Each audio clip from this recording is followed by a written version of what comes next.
Bonjour à tous, je suis à l'usine de Limoux, à l'usine Monnier de Limoux, où est fabriquée ici la Galéane 12, mais également la tuile Canal. Et on va voir ensemble pourquoi en fait cette tuile Monnier est la meilleure du marché grâce à une granulométrie, pour ceux qui la posent et qui la connaissent, qui est absolument exceptionnelle.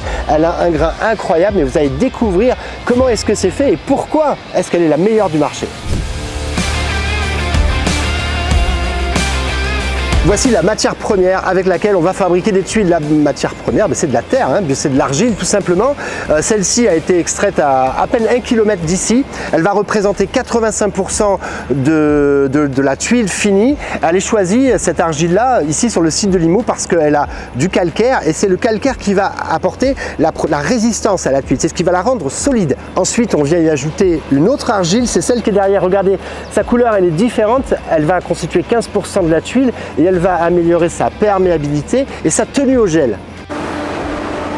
Nous sommes devant le broyeur pendulaire. C'est là en fait que va être broyée la terre qu'on a vue à l'extérieur. Il s'agit de grosses masses métalliques qui vont sécréter une poussière incroyable. Et en fait, c'est la poussière qui va monter et qui va être aspirée. Et c'est ça qui va constituer la matière première de la tuile. Regardez comme c'est fin. On dirait carrément que c'est de la farine. On a un broyage qui est absolument incroyable et c'est cette qualité de broyage qui va donner cette texture particulièrement fine et résistante à la tuile Monnier.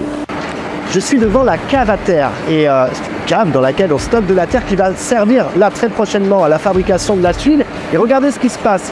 La terre est stockée de manière horizontale et après elle va être recueillie de manière verticale pour partir vers la production. Pourquoi ce détail-là? Eh bien tout simplement de manière à homogénéiser la terre, tout simplement pour la fabrication de la tuile.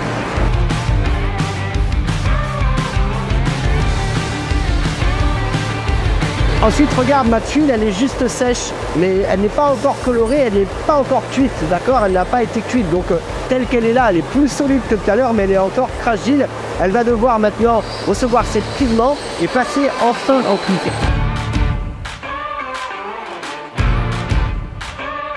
Alors c'est là que la tuile va passer à la peinture, mais c'est pas de la peinture, évidemment, c'est ce qu'on appelle un engobe, c'est-à-dire que c'est un mélange d'argile et de colorants qui sont en fait donc de la même matière que la tuile, et ça va être appliqué dessus et ça va passer ensemble au séchage, et c'est ça qui va nous donner la couleur finale. On n'est pas sur de la peinture chimique comme on pourrait le croire, mais bien sur des éléments, des pigments, des choses naturelles qui vont venir colorer la tuile et qui sont durables dans le temps.